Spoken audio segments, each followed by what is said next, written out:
নমস্কার বন্ধুরা, শ্রাবণী রান্নাঘরে আপনাদের সবাইকে স্বাগত জানিয়ে আমি আবারও একটা রান্নার ভিডিও নিয়ে আপনাদের সামনে চলে এসেছি। আজকের আমি আপনাদের লাউ দিয়ে একটা অসাধারণ রেসিপি বানিয়ে দেখাবো। আশা করি আপনাদের ভালো লাগবে। তার জন্য কিন্তু আমার পুরো ভিডিওটা আপনাদের দেখতে হবে। আর দেখা শুরু করার আগে একটা লাইক দেবেন, সুন্দর একটা কমেন্ট করবেন আর শেয়ার করতে ভুলবেন না। তাহলে চলুন আজকের আমি এই লাউ দিয়ে কি বানাই সেটা আপনারা একবার দেখে নিন। লাউয়ের এই রেসিপিটা করার জন্য প্রথমে আমি এখানে দেখুন লাউগুলো কিন্তু এখানে খোসা ছাড়িয়ে নিয়েছি। আর দেখুন খুব ভালোভাবে ধুয়ে পরিষ্কার করে রেখেছি আর খোসাটাও কিন্তু সুন্দরভাবে ছাড়িয়ে নিয়েছি। এবারে আমি নিয়ে নেব এখানে একটা প্লেট নিয়ে নেব আর নেব একটা ছোট্ট গ্রেটার। এবারে এইভাবে লাউটাকে প্রথমে গ্রেট করে নেব। খুব ভালোভাবে কিন্তু প্রথমে লাউটা গ্রেট করে নিতে হবে। আমি প্রথমে লাউটাকে সুন্দরভাবে গ্রেট করে নেব। দেখুন এটাকে কিন্তু খুব ভালোভাবে প্রথমে গ্রেট করে নেব। পুরো লাউটা দেখুন আমি এখানে খুব ভালোভাবে গ্রেট করে নিয়েছি। আর একটা কথা আপনাদের বলি, আমি এখানে একদম কচি লাউটা নিয়েছি, সেই জন্য কিন্তু দেখুন আমি কিন্তু একদম সাদা অংশ সবুজ অংশ পুরোটা কিন্তু গ্রেট করে নিয়েছি, কারণ দানাগুলো আমার একদম কচি। আর আপনাদের ক্ষেত্রে যদি লাউটা পাকা হয় তাহলে কিন্তু যে ভিতরে সাদা অংশটা আছে সেটা কিন্তু ফেলে দেবেন, দিয়ে বাইরের এই যে সবুজ সবুজ মতো যে অংশটা থাকে সেটা কিন্তু গ্রেট করে নেবেন। দেখুন আমার কিন্তু এটা গ্রেট করা হয়ে গেছে। আর আমি প্রতিদিনের মতো আবারও একটা কথা বলি, প্লিজ আমার ভিডিওটা আপনারা টেনে টেনে দেখবেন না, পুরো ভিডিওটা দেখবেন, আশা করি আপনাদের ভালোই লাগবে। দেখুন আমার এখানে কিন্তু লাউটা আমি এখানে গ্রেট করে নিয়েছি। এইবারে নিয়ে নেব আমি একটা বাটি, একটা আমি বড় বাটি নিয়ে নিয়েছি। এবারে এই গ্রেট করা লাউটা আমি এইভাবে চিপে চিপে জলটা কিন্তু একদম চিপে নেব। দেখুন ঠিক যতটা জলটা বের করে দেওয়া সম্ভব ততটা কিন্তু এইভাবে জলটা চিপে বের করে দিতে হবে। প্রথমে আমি খুব ভালোভাবে এইভাবে জলটা চিপে চিপে বের করে দেব। দেখুন আমি কিন্তু একদম জলটা চিপে বের করে দিলাম। আর এইভাবেই কিন্তু পুরো লাউটা থেকে আমি জলটা চিপে চিপে বের করে নেব।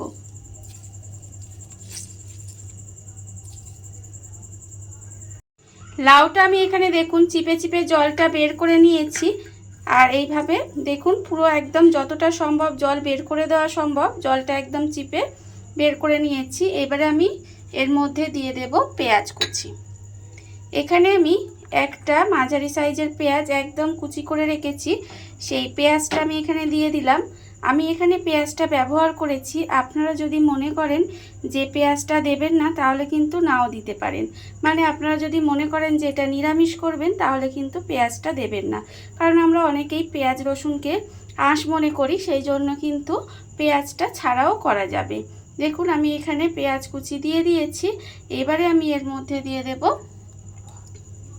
আন্দাজ মতো নুন। আমি রেখেছি এখানে হাফ চামচ হলুদের গুঁড়ো আর হাফ চামচ লঙ্কার গুঁড়ো। আমি এখানে গুঁড়ো লঙ্কা ব্যবহার করেছি, আপনারা চাইলে কিন্তু এখানে কাঁচা লঙ্কাও ব্যবহার করতে পারেন। এবারে আমি এর মধ্যে দিয়ে দেব বেসন। দেখুন এখানে আমি 2 চামচ বেসন দিলাম আর দেব এখানে 1 চামচ চালের গুঁড়ি। এবারে মানে আমাকে এখানে যতটা বেসন দেব তার অর্ধেক কিন্তু চালের গুঁড়ি দিতে হবে। দিয়ে এইভাবে খুব ভালোভাবে মাখিয়ে নেব। আর এর মধ্যে কিন্তু আপনারা আর জল দেবেন না, এইভাবে হাত দিয়ে চটকে চটকে মাখবেন, দেখবেন এটা কিন্তু সুন্দরভাবে মাখা হয়ে যাবে। এর মধ্যে কিন্তু জলটা ছাড়াই মাখতে হবে। দেখুন আর পরে যদি মনে হয় যে আরও বেসন আর চালের গুঁড়ি লাগবে তাহলে কিন্তু যতটা বেসন নেবেন তার অর্ধেকটা চালের গুঁড়ি নেবেন। নিয়ে এইভাবে প্রথমে একটু বাইন্ডিং করে নিতে হবে, মানে যতক্ষণ না বাইন্ডিংটা হয় ততক্ষণ এইভাবে একটু মেখে নিতে হবে।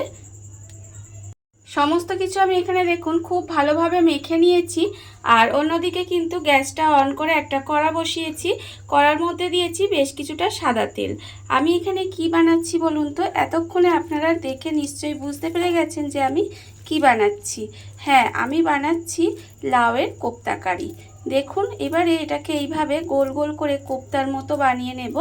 বানিয়ে নিয়ে তেলটা আমার এখানে খুব ভালোভাবে গরম হয়ে গেছে। এবারে এটাকে আমি ছেড়ে দেব। এইভাবে গ্যাসটা লোতে দিয়ে কিন্তু কোপ্তাগুলো প্রথমে ভাজতে হবে।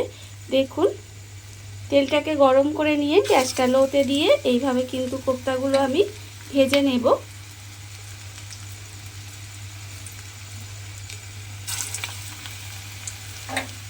এইভাবে উল্টে পাল্টে কিন্তু কোপ্তাগুলো লাল করে প্রথমে ভেজে নিতে হবে। কোপ্তাগুলো আমার এখানে দেখুন লাল লাল করে ভাজা হয়ে গেছে। এগুলো কিন্তু আমি একদম লাল লাল করে ভেজে নিয়েছি। এইবারে আমি এগুলোকে তুলে আলাদা করে রেখে দেব।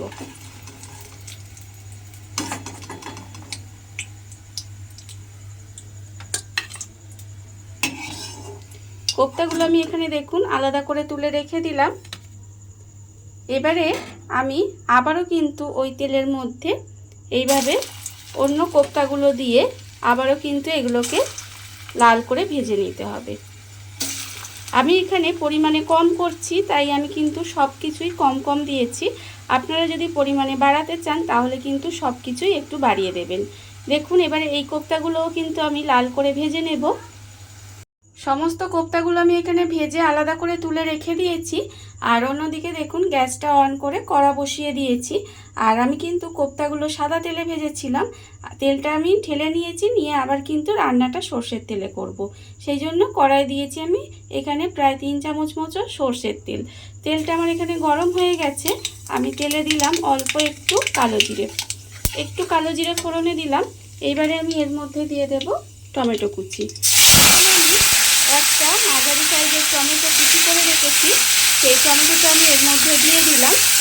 এবারে আমি এর মধ্যে দিয়ে দেব দেখুন আদা আর কাঁচা লঙ্কা কুচি।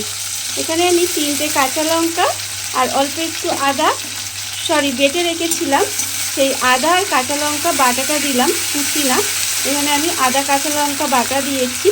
দিয়ে এবার টমেটো আর আদা কাঁচা লঙ্কাটা এইভাবে একটু কষিয়ে নেব। আমি এখানে কোপ্তাগুলো ভাজার সময় সাদা তেল ব্যবহার করেছি, আর রান্নাটাতে সর্ষের তেলে করছি। আপনারা চাইলে কিন্তু পুরোটাই সর্ষের তেলে করতে পারেন। দেখুন এবার আদা আর কাঁচা লঙ্কাটা একটু কষিয়ে নিতে হবে টমেটোর সঙ্গে।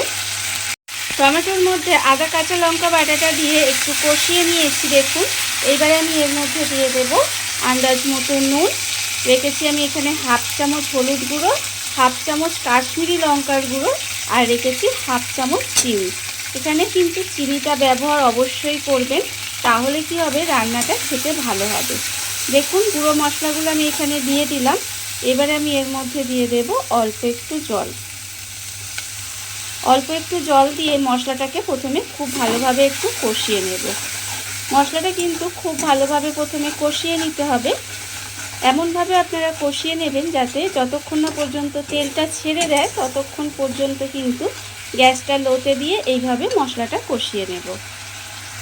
মশলাটা আমি এখানে দেখুন খুব ভালোভাবে কষিয়ে নিয়েছি। মশলা কিন্তু আমার একেবারে কষানো হয়ে গেছে, আর মশলা থেকে তেলটাও কিন্তু ছেড়ে দিয়েছে। যখন মশলাটা খুব ভালোভাবে কষানো হয়ে যাবে তখন আমি এর মধ্যে দিয়ে দেব দেখুন এখানে আমি রেখেছি 1 চামচ পোস্ত, 1 চামচ সাদা সর্ষে আর 1 চামচ কালো সর্ষে। এটা আমি শিলে বেটে রেখেছি, আপনারা চাইলে মিক্সিতেও বেটে নিতে পারেন। দেখুন এই মশলাটা এখানে দিয়ে দিলাম। দিয়ে এই মশলাটার সঙ্গে কিন্তু এই পোস্ত আর সর্ষে বাটাটা দিয়েও একটু কষিয়ে নেব। খুব বেশি কষানোর দরকার নেই, অল্প একটু সময় কষিয়ে নিতে হবে। পোস্ত আর সর্ষে বাটাটা দিয়েও কিন্তু আমি একটু সময় কষিয়ে নিয়েছি। দেখুন কষানো কিন্তু হয়ে গেছে। এইবারে আমি এর মধ্যে দিয়ে দেব জল। মশলার বাটিটা ধুয়ে 1 বাটি মতো জল দিয়ে দিলাম। দিয়ে এবারে এইভাবে একটু রান্না হতে দেব। দেখুন এইভাবে খুব ভালোভাবে মিশিয়ে নিলাম। মিশিয়ে নিয়ে এইভাবে একটু রান্না হতে দেব। গ্রেভিটা আমার এখানে দেখুন খুব ভালোভাবে ফুটে গেছে। গ্রেভিটা যখন একটু ফুটে ঘন হয়ে আসবে, মানে খুব ঘন নয়, দেখুন একটু ফুটিয়ে নিতে হবে গ্রেভিটাকে। যখন একটু ভালোভাবে ফুটে যাবে তখন আমি এর মধ্যে দিয়ে দেব যে কোপ্তাগুলো আমি এখানে ভেজে রেখেছিলাম, সেই কোপ্তাগুলো কিন্তু আমি এর মধ্যে দিয়ে দিলাম। কোপ্তাগুলো দিয়ে এইভাবে গ্যাসটা লোতে দিয়ে প্রায় 10 মিনিট মতো রান্না করে নেব। দেখুন এইভাবে কিন্তু গ্যাসটা লোতে দিয়ে 10 মিনিট মতো রান্না করে নিতে হবে। কোপ্তাগুলো দিয়ে দেখুন আমি কিন্তু এখানে প্রায় 10 মিনিট মতো এইভাবে রান্না করে নিয়েছি। রান্না কিন্তু আমার দেখুন হয়ে গেছে, একেবারে রান্না রেডি। দেখুন এবার কিন্তু আমি গ্যাসটা অফ করে দেব, আর অফ করে কিন্তু এটা নামিয়ে নেব।